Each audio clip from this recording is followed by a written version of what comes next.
ஆனந்தாவின் அன்றாட அருளுரை காணொளி வழியாக மீண்டும் உங்களை சந்திப்பதிலே மிகவும் மகிழ்ச்சி அடைகிறேன். இறை வார்த்தைக்கு செவிமடுப்போம்.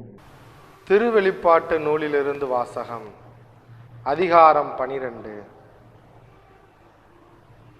பின்னர் விண்ணகத்தில் போர் மூண்டது. மிக்கேலும் அவருடைய தூதர்களும் அரக்கப்பாம்போடு போர் தொடுத்தார்கள்.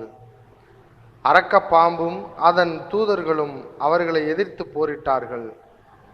அரக்கப்பாம்பு தோல்வியுற்றது.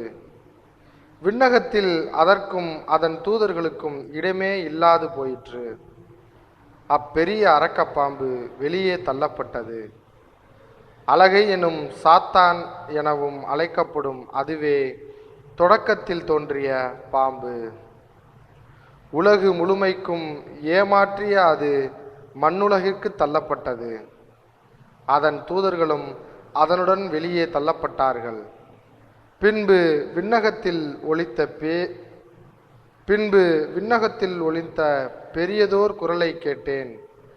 அது சொன்னது, இதோ மீட்பு வல்லமை, நம் கடவுளின் ஆட்சி, அவருடைய மெசியாவின் அதிகாரம் ஆகிய அனைத்தும் வந்துவிட்டது. ஆண்டவரின் அருள்வாக்கு. இறைவா உமக்கு நன்றி. வாசிக்கப்பட்ட இறை வார்த்தையை உள்ளத்தில் இருத்தி இப்பாடல் வழியாக உணர்வோமா?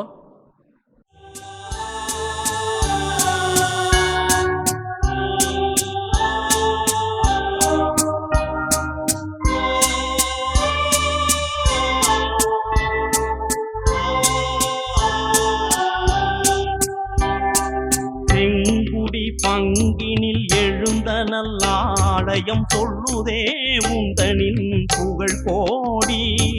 செங்குடி பங்கினில் எழுந்த நல்லாடயம் சொல்லுதே உந்தனின் புகழ் கோடி. தீமையை வென்றிட தோழராய் நின்றிடும் தூதரே உந்தனின் துதி பாடி. தீமையை வென்றிட தோழராய் நின்றிடும் தூதரே உந்தனின் துதி பாடி. புனிதரே மிக்கேலே திருச்சபை காவலரே பரமனின் தளபதியே.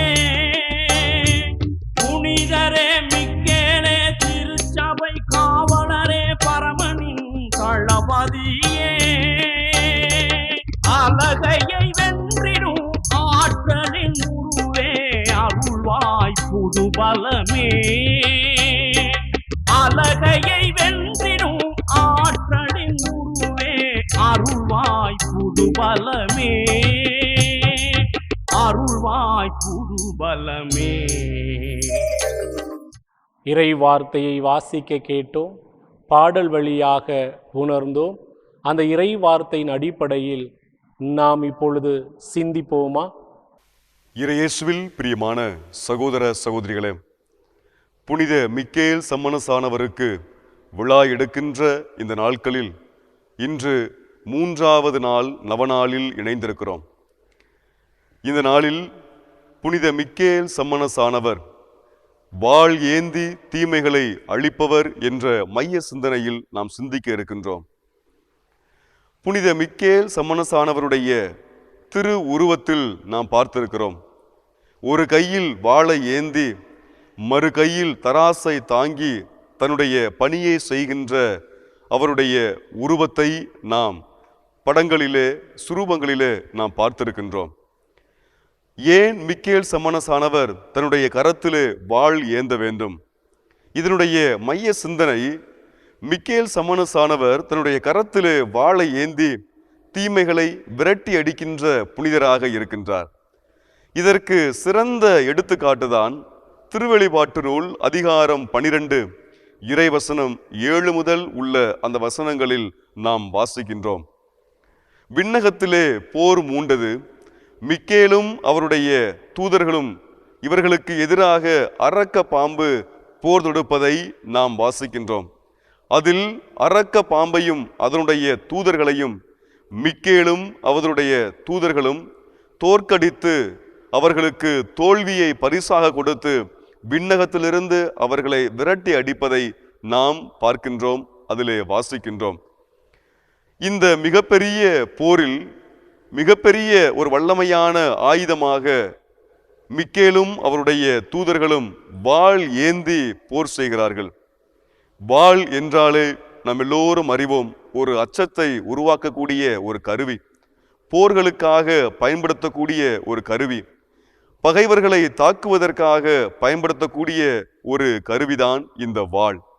அந்த வாளை ஏந்தி மிக்கேல் சம்மனசானவர் அரக்க பாம்பை வீழ்த்துகின்றார், வெற்றியை பெறுகின்றார். இதற்கு மிகப்பெரிய சான்றாக இருப்பது, உறுதுணையாக இருப்பது கடவுளுடைய உடனிருப்பு.